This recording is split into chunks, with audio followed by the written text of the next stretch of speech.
Hey guys, Grandy Tamias here, and I know I'm going back on my word by doing another Sonic video after I said I quit in my Sonic Movie 3 review, but this is a video I've been very tempted to do because it's about a topic a lot of you already know that I care a lot about, and it's kind of relevant again. In my adult life, and outside of my interest in Sonic, I've become increasingly fascinated with history and ancient civilizations, such as the Inca of the Andes Mountains, which I have visited, and the Maya of Mesoamerica, which both served as inspiration for Sonic Team when creating many of the visual and story elements that would go on to define Sonic Adventure. It's why the story of Knuckles' ancestral clan shown in that game is perhaps my favorite plotline in the whole Sonic game series. And nothing exemplifies that more than the character of Tikal the Echidna.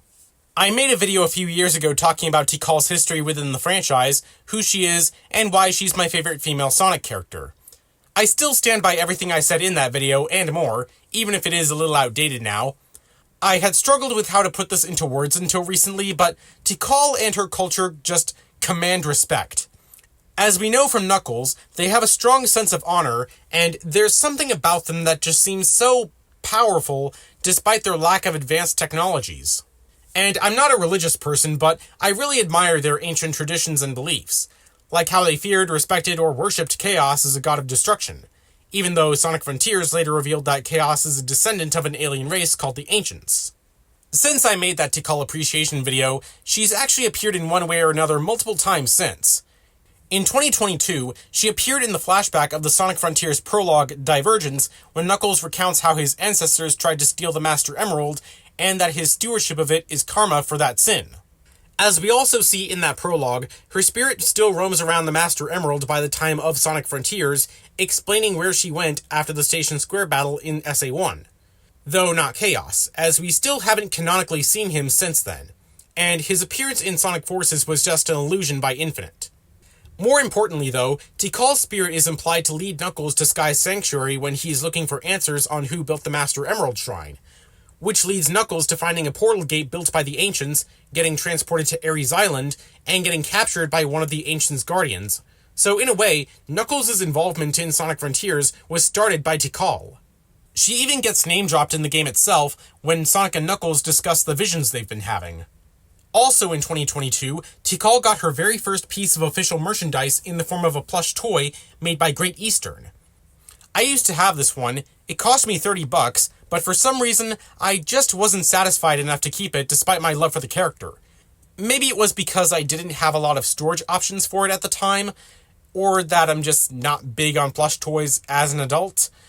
And I wasn't a fan of the fabric they used. It felt too sturdy, and the cotton was densely packed. So I ended up giving it to a young girl cousin of mine. Tikal had already been in the mobile game Sonic Forces Speed Battle since 2020, but in 2025, she was given a new fairy skin. I'm not sure if this was supposed to be based on anything in particular, or if it was just playing dress-up, but it does look neat. I wouldn't have associated Tikal with fairies, but I guess it makes sense. She flies around and is a kind female guiding companion. Tikal also appears in another mobile game called Sonic Blitz, a collectible card game developed by Rovio, which is still in development and hasn't been fully launched yet. Nothing really to say here other than that her CGI model looks very similarly posed to how she was for Speed Battle. Also, Pachacamac is in this game, slightly redesigned with a more cutesy look. Don't say it, don't say it, don't say it, don't say it, don't say it, don't say it, don't say it, yes! Speaking of Old Patch, his reappearance in Paramount's cinematic Sonic universe during 2 episodes of the Knuckles TV series raised a few eyebrows, including mine. As happy as I was to see that character get more recognition, his role in the story steps all over what Tikal had already been for decades. Not to mention, her existence in the movie universe is in no way implied, which really pisses me off because it's a missed opportunity and nothing about the show's plot would have changed if it had been her guiding Knuckles and Wade instead of her father. Like, I could just as easily imagine Tikal wearing a bowling manager outfit during the scene of Wade's battleground in the sky. Someone should definitely draw that. Yeah, I know the ancient echidnas were never silly characters put into embarrassing or outlandish situations, but it's not like the show cares. They had a rock opera in that same episode for chaos' sake. Besides, at least the show did something new with Pachacamacaroni by making him a silly character, so they weren't retreading everything he did in Sonic Adventure 1, even if I still would have liked for them to leave open room to adapt that. Maybe there are still plans for Tikal in the movie universe, but with what was squandered in Knuckles, I don't have high hopes.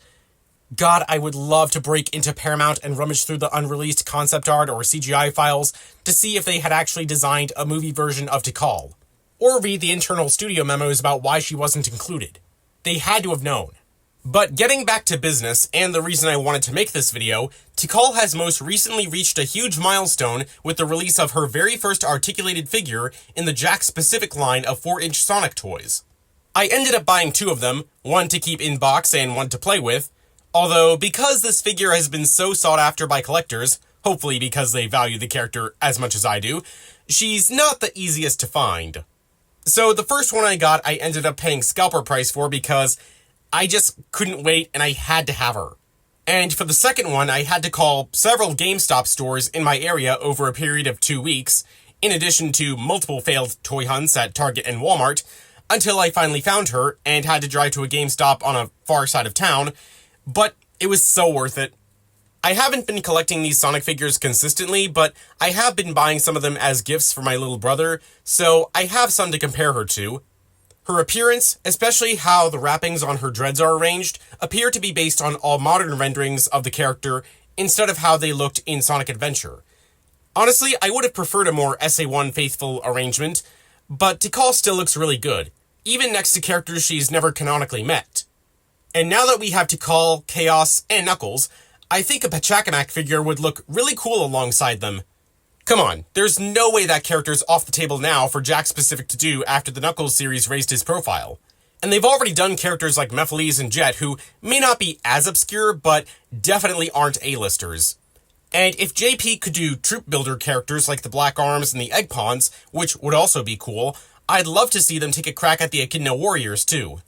The Tikal figure is also a lot more posable than I thought she'd be, considering she has a skirt that limits her legs from moving forward. But with the right balance, I was able to get her into some aura farming poses. She does come with the Master Emerald, but I already got the one that came with the Chaos figure, so I don't have anything to say on that front. And to be fair, there aren't a lot of objects that are associated with Tikal, at least in the main canon, so I don't see what else she could have come with if she ever gets reissued in the future. Curiously, her right hand is molded in a gripping pose, so maybe she will get a holdable accessory at some point. So overall, I definitely recommend this toy if you can find one. Also, side note, I haven't set anything into motion yet, but if I ever do go to Guatemala like I did for Peru, I'll be sure to take Tikal with me and pose her in front of the actual Tikal temple. If there had been a Pachacamac figure made a few years ago, I could have done the same with that place. Oh well, at least I would have a huge flex over other Sonic fans by saying that I went to 2 places that 2 characters were named after. But as far as what Tikal's new figure means for her future, I hope that it does continue to sell out like hotcakes. Because if it hasn't already, it would serve as a huge wake-up call to Sega that the character has a large enough fanbase that people are willing to buy merchandise of her. I'd love to see Tikal on more Sonic-branded clothing, keychains, mugs, etc. Perhaps this could even have influence on the main canon by bringing her back in the games with a new voice actress, role in the story, and maybe even being playable. I could especially see this being the case if the next game follows up on the plot thread left by Frontiers about Chaos being one of the Ancients. And if they bring back the real Chaos this time, Tikal should be there by his side. And really, even though she is canonically dead, I think there are still so many stories that can be told about Tikal and her clan. And if we get a Knuckles-centric game like Shadow Generations was for Shadow, that would be the perfect time to flesh out her character more. So, do I think Tikal is having a resurgence in Sonic media? Well, while Sega or the cinematic universe haven't shown any signs of wanting to do anything new with the character, if including her at all, I think the former is slowly testing the waters with fans' reaction to seeing her again, and whether we're willing to spend money because of her.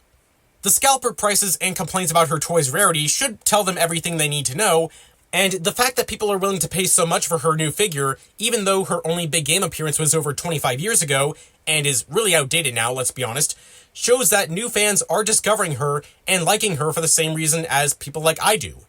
And so would many more fans if she were given a bigger chance to be noticed. Feel free to let me know in the comments. How likely do you think it is that Sega will more heavily promote Tikal in the near future, and would you be willing to buy Tikal merchandise? Also, if you have her Jakks Pacific toy, what are your thoughts on it? I'll likely make review videos on the fourth movie when that comes out in less than a year's time, but if this goes well enough, I might return to doing movie speculation videos once we know more, and maybe other Sonic game-related videos in general. If you want to follow me outside of my videos, you can join my Discord server or follow me on Twitter. Links to both will be in the description. With all that said, I hope you enjoyed, have a nice day, and thank you for your time.